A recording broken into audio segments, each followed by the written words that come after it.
Welcome to Shahi effect.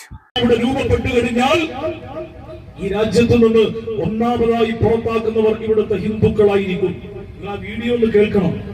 അത് വെറും ഒരു വർത്താനല്ല. ആ വർത്താനം പറയുമ്പോ അദ്ദേഹത്തിന്റെ ബോഡി ലാംഗ്വേജ് നിങ്ങൾ ശ്രദ്ധിച്ചു കഴിഞ്ഞാൽ എത്രമാത്രം വലിയ വർഗീയ വിഷയം ഒരുപക്ഷെ ശശികല ടീച്ചർ പോലും ഇങ്ങനെ പറഞ്ഞിട്ടുണ്ടാവില്ല. വത്സൻ തില്ലങ്കേരിയുടെ പ്രസംഗത്തിൽ പോലും ഇത്തരം ഒരു പരാമർശം നമ്മൾ കേട്ടിട്ടുണ്ടാവില്ല.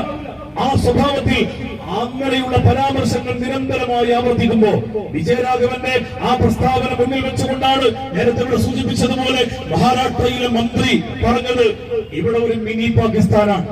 കേരളം ഒരു മിനി പാകിസ്ഥാനായി മാറുകയാണ്. കേരളം ഒരു മിനി പാകിസ്ഥാനായി മാറുക എന്ന് പറയുമ്പോ പിണറായി വിജയന് അതിനെ വിമർശിക്കുവാൻ എന്താ അർഹതയുള്ളത്? നിങ്ങൾക്കറിയോ, CPM-ന്റെ മലപ്പുറം ജില്ലാ സമ്മേളനം നടന്നു താനൂര് വെച്ചിട്ട്. ആ സമ്മേളനത്തിൽ ഒരു സമ്മേളനത്തിന്റെ സ്മരണികയായിക്കൊണ്ടൊരു പുസ്തകം പ്രകാശനം ചെയ്തിരുന്നു. ആ പുസ്തകത്തിൽ പാലോളി മുഹമ്മദ് കുട്ടി എന്ന് പറയുന്ന CPM-ന്റെ സമുന്നതനായ മുസ്ലിം നേതാവിന്റെ ഒരു ലേഖനമുണ്ട്. ആ ലേഖനത്തിൽ പറയുന്നത് എന്താണെന്നറിയോ? ആ ലേഖനത്തിൽ അദ്ദേഹം യഥാർത്ഥത്തിൽ അങ്ങനെ എഴുതുമെന്ന് ചോദിച്ചു കഴിഞ്ഞാൽ ആ പാവം മനുഷ്യനെ കൊണ്ട് ഇവരെ എഴുതിപ്പിക്കുക ഒരു സംശയമില്ല. ആ പാവം മനുഷ്യൻ ഈ വയസ്സാം കാലത്ത് വിശ്രമിക്കാണ്. ആ വിശ്രമിക്കുന്ന മനുഷ്യനെ നിർബന്ധപൂർവ്വം എഴുതിപ്പിച്ച് എന്താണെന്നറിയോ?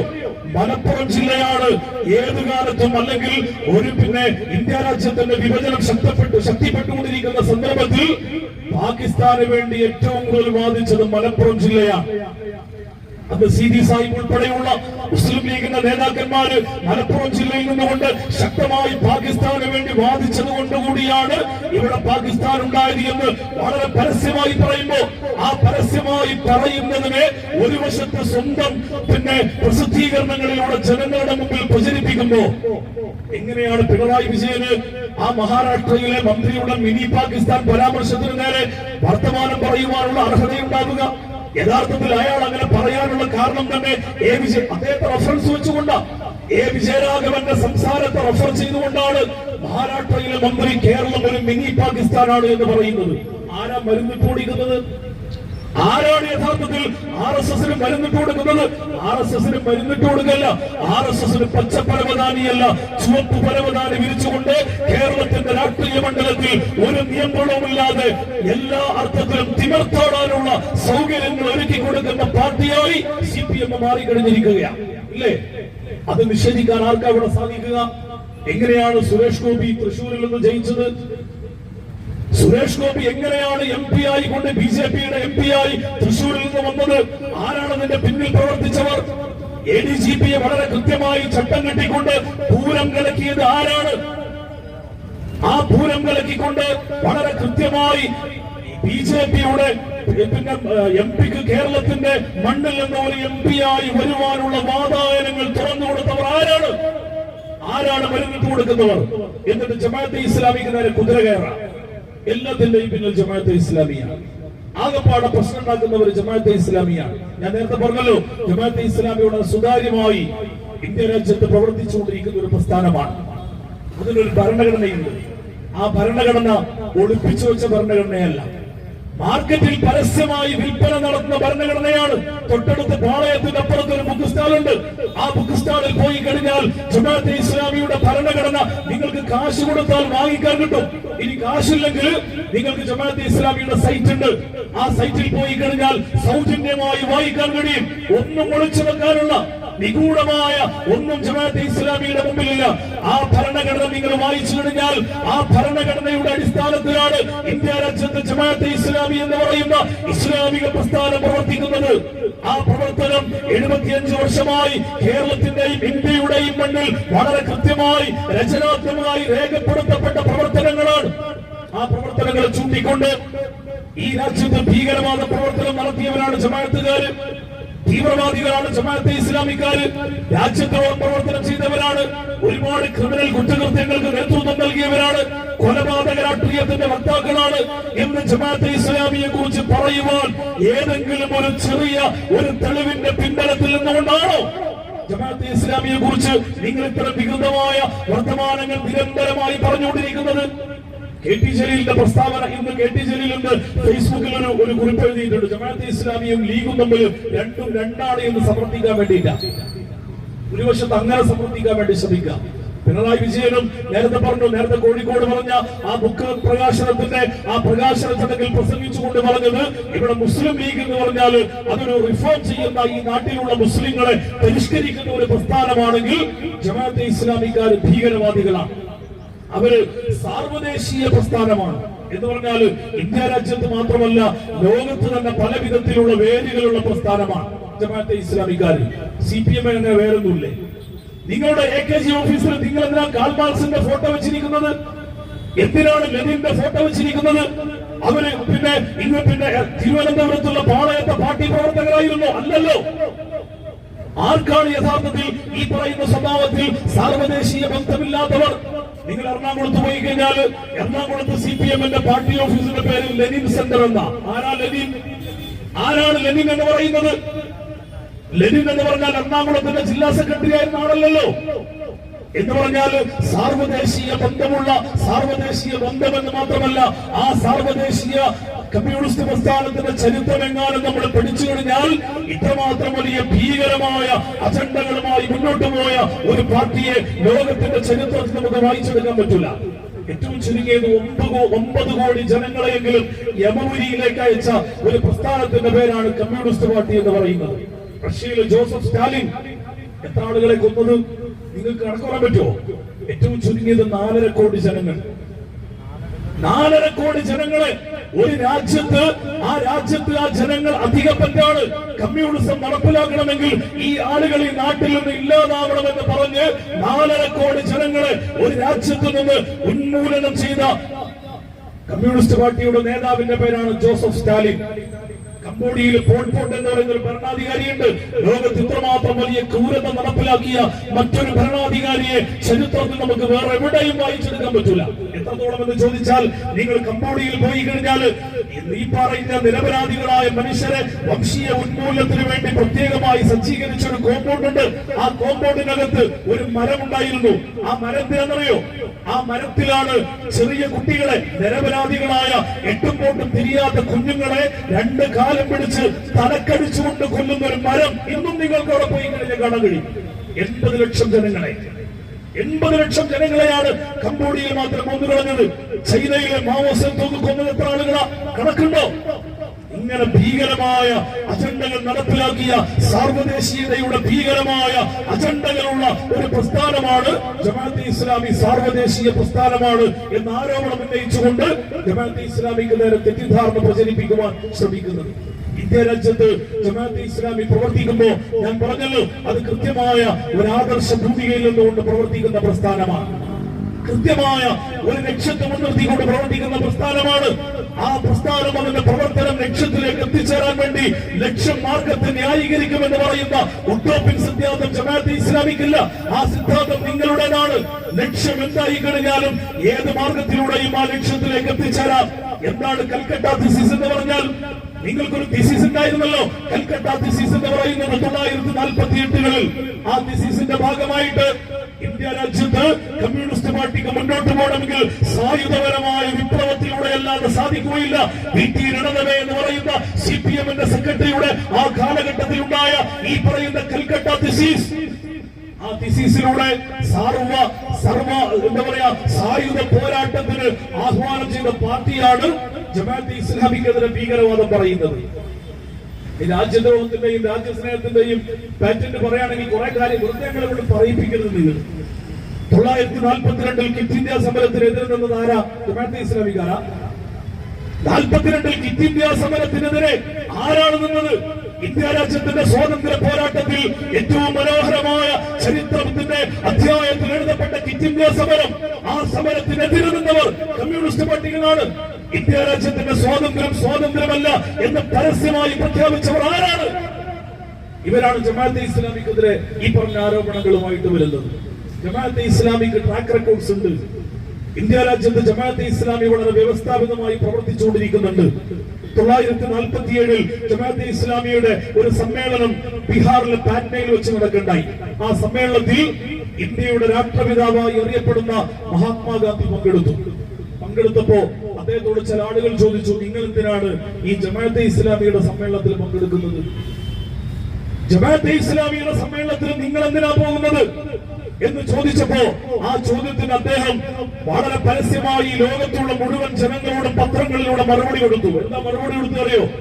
ഞാൻ ജമാഅത്തെ ഇസ്ലാമിയുടെ സമ്മേളനത്തിൽ ഇന്നലെ പങ്കെടുത്തു. ആ സമ്മേളനം ഒരുപറ്റം സാധുക്കളുടെ സമ്മേളനമാണ്.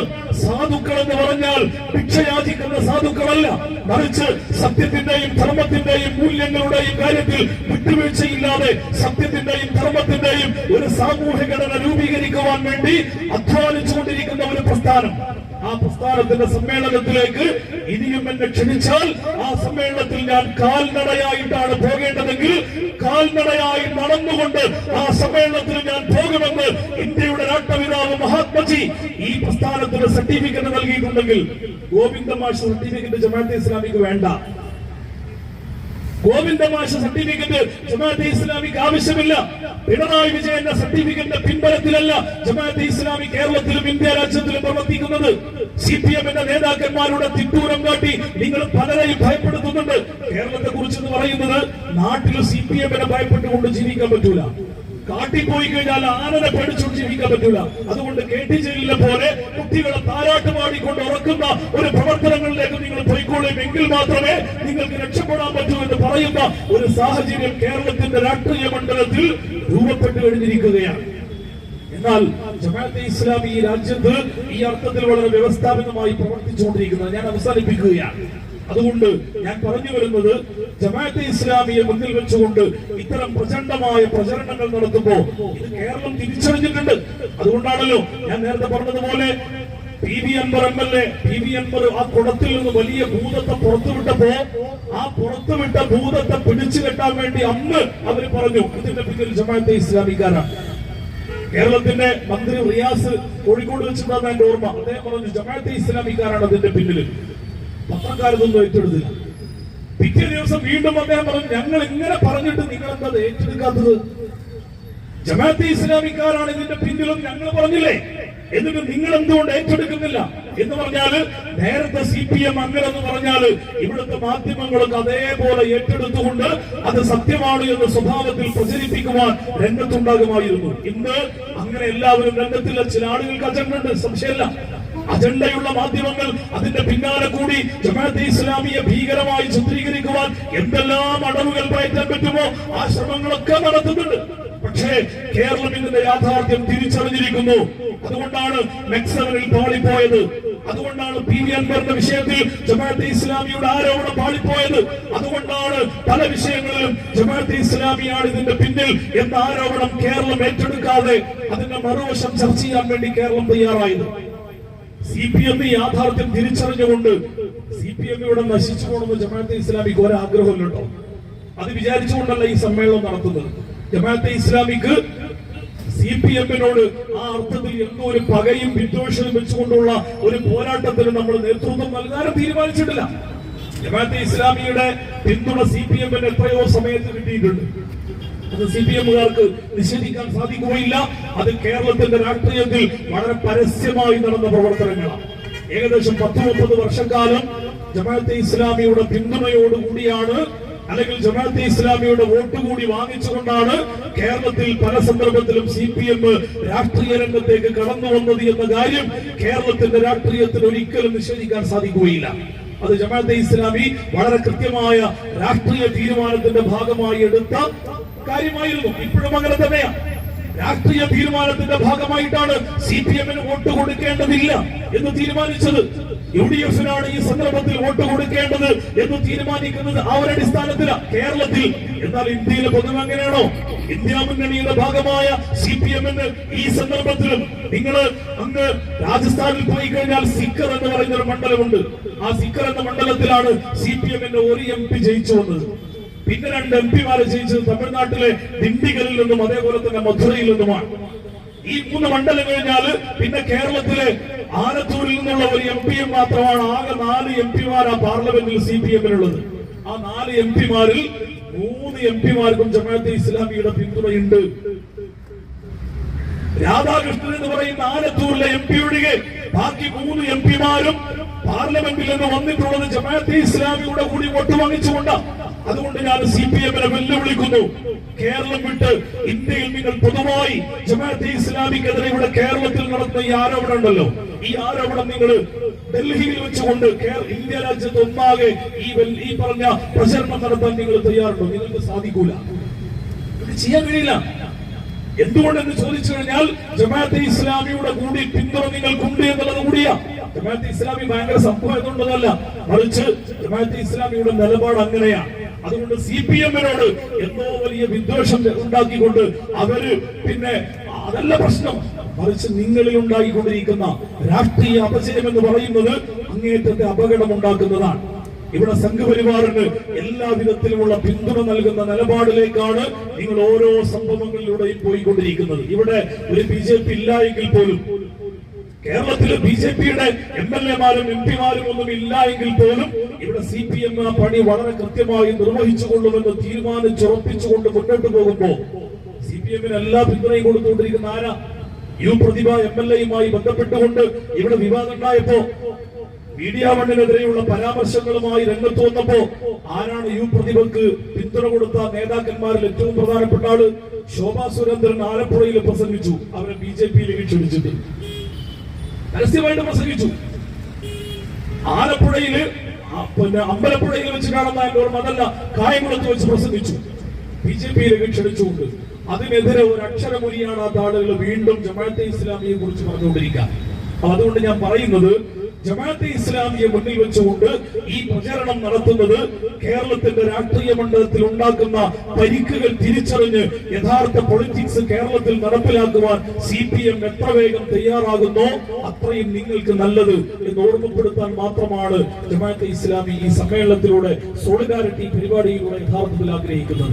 അതല്ലാതെ CPM-നെ തകർക്കുക എന്ന അജണ്ടയിൽ നടത്തുന്ന ഒരു പരിപാടിക്ക് ജമാഅത്തെ ഇസ്ലാമി ഒട്ടും ആഗ്രഹിക്കുന്നില്ല. ഞാൻ എന്റെ വാക്കുകൾ അവസാനിപ്പിക്കുകയാണ്. ആ അർത്ഥത്തിൽ CPM കാര്യങ്ങൾ തിരിച്ചറിഞ്ഞുകൊണ്ട് അവരുടെ യഥാർത്ഥ രാഷ്ട്രീയ ദൗത്യം എന്താണ് എന്ന് മനസ്സിലാക്കി ആ ദൗത്യം നിർവഹിക്കുവാൻ അവർ രംഗത്ത് വന്നു കഴിഞ്ഞാൽ തീർച്ചയായും അവർക്ക് കേരളത്തിൽ ഇന്ത്യ രാജ്യത്ത് ഇനിയും രാഷ്ട്രീയ ഭാവി ഉണ്ടാകും. അവരുടെ കൂടെ രാഷ്ട്രീയ ഭാവിയിലാണ് സംഘപരിവാർ എന്ന് പറയുന്ന ഇന്ത്യ രാജ്യത്തിന്റെ ഏറ്റവും വലിയ ഭീഷണി ഇല്ലാതായി മാറേണ്ടത് എന്ന് വിശ്വസിച്ചുകൊണ്ട് ജമാഅത്തെ ഇസ്ലാമി പ്രവർത്തിക്കുമ്പോൾ ആ അർത്ഥത്തിലുള്ള നിലപാടുകളിലേക്ക് CPM വരിക എന്നതാണ് ജമാഅത്തെ ഇസ്ലാമി ആഗ്രഹിക്കുന്നത്.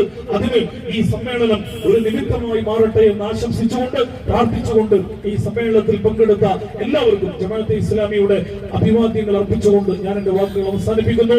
വആഖിറു ദഅ്വാനാ അൽഹംദുലില്ലാഹി റബ്ബിൽ ആലമീൻ. വസ്സലാമു അലൈക്കും വറഹ്മത്തുള്ളാഹി വബറകാതുഹു. കൂടുതൽ വിശേഷങ്ങളുമായി വീണ്ടും കാണാം.